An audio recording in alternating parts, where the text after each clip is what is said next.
आज आज जो ये हुंकार महारैली के लिए युवाओं ने बैठक किया था, आज मैं कुछ बार बार इनका कहना है कि हम तर्क पे बात करते हैं, संवैधानिक मांग करते हैं। तो मैं आप लोगों को बताना चाहती हूँ कि जितने भी इन्होंने डॉक्यूमेंट्स सबमिट किया है या फिर अभी तक सोशल मीडिया पे जो भी चला रहे हैं ये लोग, इतिहास का हो या फिर सेंसस रिपोर्ट पे हो, एक ही वर्ड आपको देखने को मिलेगा, कुर्मी या तो कुर्मी। तो आप हमको बताइए कि वहाँ पे प्रॉपर तरीके से क्लासीफाई ही नहीं किया गया जैसे हमारा ट्राइब में किया जाता है। अगर हम आदिवासी हैं तो हमें मुन्ना डिफाइन किया गया है, संथाल डिफाइन किया गया, हो डिफाइन किया है। इनको बस एक ही चीज में रखा गया कि कुर्मी है या तो कुर्मी है।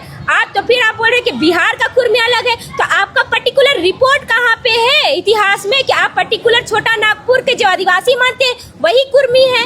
तो वो आज तक आपने क्यों प्रूफ नहीं कर रहे हैं? तो फिर आज ये वहाँ पे तो पर्टिकुलर कुर्मी ही डिफाइन किया गया है, तो आज बिहार के कुर्मी अलग क्यों हो जा रहे हैं? बंगाल के कुर्मी क्यों अलग हो जा रहे हैं? उड़ीसा के कुर्मी अलग क्यों हो जा रहे हैं? कहाँ पे डिफाइन किया गया है कि एक काशी गुष्टी वाले कुर्मी ही छोटा नागपुर समुदाय के आदिवासी है? कौन सा इतिहासकार ने ये दर्ज किया था? ये जनता को आप लोग दिखाइए। और आपके जो इतिहासकार है, वकील साहब है, हम उनसे भी दिखाने की मांग करते हैं। यहाँ एक तरफ कह रहे हैं कि डीएनए का हम 65,000 वर्ष पूर्व का डीएनए है इसलिए हम आदिवासी हैं। तो किस संविधान के आर्टिकल में लिखा गया है 342 में कि डीएनए के आधार पर आप आदिवासी बन सकते हैं? ये हम उनसे मांग करना चाहते हैं कि आप बताइए कि किस संविधान के आर्टिकल में आज तक जितने भी सूची में बनाए गए हैं आदिवासी, उसका किसी भी डीएनए का जिक्र नहीं है, नहीं तो कुछ प्रावधान है। दूसरी बात, अखिलेश श्रीवास्तव जी हाईकोर्ट के वकील हैं, वो बार बार बयानबाजी कर रहे हैं, गलत तरीके से बयानबाजी कर रहे हैं। हालांकि मैं उनसे सवाल करना चाहती हूँ, आपने जो डीएनए रिपोर्ट जो सबमिट करके हाईकोर्ट में जो दर्ज कराया है, क्या उसका कोई पब्लिकेशन है? क्योंकि हम लोगों ने जब बहुत सारे सोशल मीडिया के थ्रू उनके प्रोफेसर जिनका उन्होंने रिपोर्ट दर्ज कराया है, उसका ना बीइंग मैं रिसर्च स्कॉलर हूँ, तो मैं आपको रिसर्च स्कॉलर होने के नाते पब्लिकेशन कैसे होता है, वो वैलिड कब होता है, वो मैं अच्छे तरीके से बताना चाहती हूँ। अगर आप किसी भी रिपोर्ट या शोध कार्य को आप सबमिट करते हैं तो पहले तो आपको प्रॉपर तरीके रिसर्च होता है, इंटरनली उसका मार्किंग होता है, वहाँ के जो पैनल होते हैं उन पे क्वेश्चनिंग करते हैं, उनका एआई कॉपीराइट होता है, प्लस जो भी रिसर्च उसका प्रॉपर साइटेशन होता है, वो सारे कुछ दिखाने होते हैं। प्लस आपको अगर इंटरनेशनल, क्योंकि ये जर्नल पे जाने की बात करें कि टेक्निकल फील्ड में 2 तरीके के पेपर होते हैं, एक कॉन्फ्रेंस होता है, एक जर्नल होता है, तो सारे का मापदंड वही बेसिस पे है। तो अगर जर्नल पे जा रहे तो मिनिमम 6 से 7 महीने का मिनिमम टाइम लगता है। और प्लस इसमें है कि इंटरनेशनल कॉपीराइट भी इनको जमा करना होता है। उनके जो शोध करता है वो खुद बोल रहे हैं कि जो बेंचमार्क जो लिया गया है, बेंचमार्क जो लिया गया वो आदिवासी समुदाय के संथाल कम्युनिटी और ये सब का लिया गया, और मेरा पब्लिकेशन अभी तक हुआ ही नहीं, तो हम कैसे माने कि ये वैलिड है? एक तरीके से ये बस भ्रमक और गुमराह कर रहे हैं, क्योंकि जब तक बिना पब्लिकेशन के अप्रूवल ही नहीं होगा तो आपका रिजल्ट कैसे आप करके इसका जो शोध करता है, मैं उनसे कहूंगी कि आपका डेटा का गलत यूज किया जा रहा है और देशद्रोही का काम किया जा रहा है। क्योंकि ये समुदाय की, क्यों आप अगर वकील हैं तो कोई भी वकील इस तरीके का बयान नहीं देते कि आदिवासियों का औकात नहीं है लड़ने का, इस तरीके का कोई वकील बयानबाजी नहीं करता है। तो इसको संज्ञान में सरकार को भी लेना चाहिए, क्योंकि ये प्रॉपर तरीके से 2 कम्युनिटी को लड़ाने का बयान कर रहे हैं और इसका जो रिपोर्ट है उसका कोई मानना नहीं है अभी।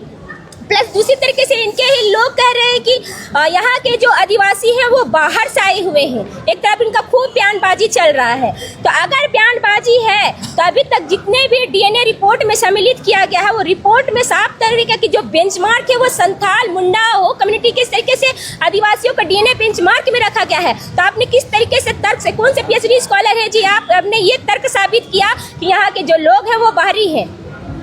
एक तरफ ये कह रहे हैं कि अभी जो है ये 65,000, अभी तक किसी ने भी साबित नहीं किया कि 65,000 पुराना कोई भी डीएनए आज अभी इस जनरेशन में मौजूद है। तो इनका एक और फर्जी कहानी यहाँ से स्टार्ट होता है। दूसरा ये कि किसी भी इतिहास ने अभी तक क्लियर ही नहीं किया कि ये जो कुर्मी है वो प्रॉपर ये एसटी वाली कुर्मी है। उन्होंने सारी कुर्मी समुदाय के लिए बात की, ये कोयरी कुर्मी हो या फिर पाटिल कुर्मी हो, सारी कुर्मी के लिए। तो फिर आप किस तरीके से बयानबाजी कर रहे हैं कि ये कुर्मी ये वाले ही कुर्मी है?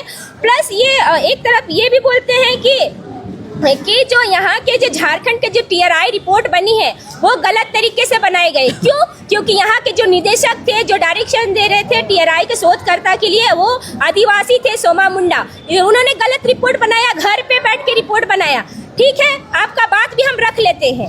तो उड़ीसा की रिपोर्ट भी इन्होंने थर्ड कमेटी मीटिंग बैठा था, इन्होंने 2006 में इनको रिपोर्ट बनी थी, 19/4/2006 में इनके रिपोर्ट में साफ तरीके से कहा गया है कि इन्होंने मांग किया था कि 1931 का जो जनगणना होगा उस पे हमें ट्राइबल पे ना रख के क्षत्रिय में रखे, और इसी तरीके से इनका मांग को पूरा किया गया government of home ministry of India के द्वारा।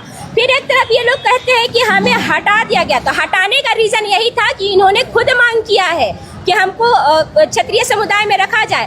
फिर एक लोग तरह करके हमें 51 के बाद सूची में दर्ज, कहाँ से आपको 51 के बाद सूची के दर्ज? दूसरी युद्ध हुआ उसमें तो जनगणना ही नहीं हुई, तो आपको हटाया क्या? टेक्निकल फील्ड के बाद जितने भी जनगणना हुए, लोकूर कमेटी बनी, उन्होंने पैदाइशी को नहीं देखा, डीएनए को नहीं देखा, उन्होंने ये देखा कि कौन से लोग भौगोलिक दशा पे पिछड़ा है, एजुकेशन लेवल पे पिछड़ा है, इस तरीके का मापदंड रखा है। तो उन्होंने उड़ीसा की रिपोर्ट में साफ तरीके से कहा गया कि संथाल के कुल संथाली लोगों से इनकी जो आर्थिक दशा है, एजुकेशन है या भौगोलिक दशा जो भी है, ये उनसे बहुत ज्यादा ही डेवलपमेंट है।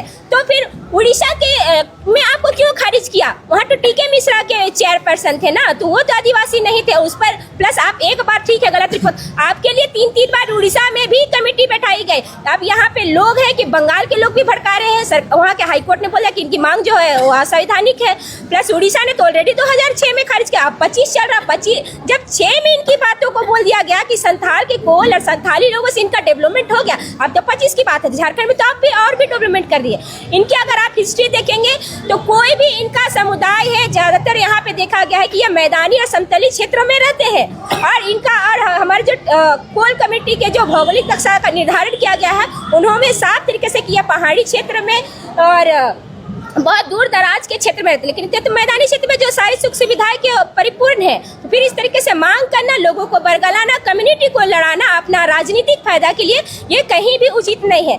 प्लस 2024 में इनके जो लोकसभा में सवाल इन्होंने किया था 4041 श्री चंद्र प्रकाश चौधरी ने कि हमें 1931 में क्यों हटा दिया गया।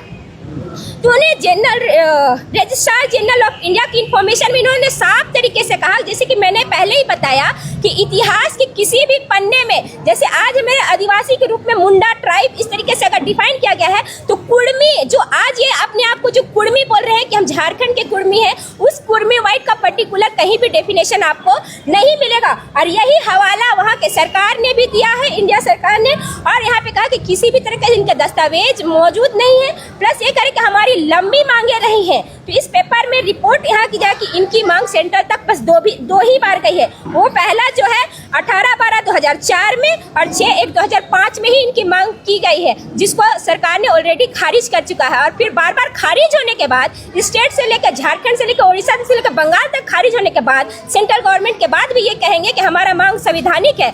तो फिर ये कौन सी मांग संवैधानिक है? तो ये सारी रिपोर्ट आपकी गलत है, इनका कहने का मतलब यही है। और हमें जो कहते हैं कि 75 सालों से हकमारी किया गया है, तो क्या आदिवासी समुदाय किसी का हकमारी किया था? उन्होंने अपना योगदान नहीं दिया, उनके पूर्वजों ने अपना योगदान नहीं दिया, तो आपका हकमारी कैसे किया जी? हम जवाब ये सुनना चाहते हैं। और हम इसलिए बार बार इनका एक सवाल रहता है कि आदिवासी समुदाय इसका क्यों विरोध कर रहा है? तो विरोध इसलिए कर रहा है क्योंकि आज आदिवासी इनकी सच्चाइयों को जानता है, इसलिए विरोध कर रहा है। और आपकी सच्चाई यही है कि आपके लगभग हर मिनिमम स्टेट में आप खारिज हो चुके हैं, स्टेट से लेकर अदर स्टेट में भी, सेंट्रल लेवल में भी आप खारिज हो चुके हैं। और बाकायदा हिस्ट्री और उनके जजमेंट को भी देख चुक रहे हैं, इसलिए हम विरोध कर रहे हैं। और ये लोगों को बस जनता अपना वोट बहकाने के लिए बार बार बरगला रहे, उससे ज्यादा कुछ नहीं कर रहे। एक तरफ ये कह रहे हैं कि हमें पॉलिटिकल सपोर्ट नहीं चाहिए, आरक्षण चाहिए, तो मैं उनसे सवाल करना चाहती हूँ कि क्या आपको ओबीसी में रह के जमीन संरक्षण सीएनटी एक्ट में शामिल आपका जमीन नहीं था? क्या आपको रिजर्वेशन नहीं मिल रहा है? क्या आपको स्कॉलरशिप नहीं मिल रही है? तो फिर आप कैसे बोल रहे हैं कि हमारा हकमारी हो रहा है, हमारा संरक्षण नहीं हो रहा है? आपने कितना संरक्षण किया है? हम जवाब चाहते हैं। और बाकी इस बार सारे आदिवासियों से हम कहना चाहेंगे कि आप 17 को अपने अधिकार को जाने और सही चीजों का तथ्य के साथ जाने, आपसी में ना उलझे, क्योंकि हमारा जो विरोध है वो सरकार से है, ना कि किसी समुदाय से है।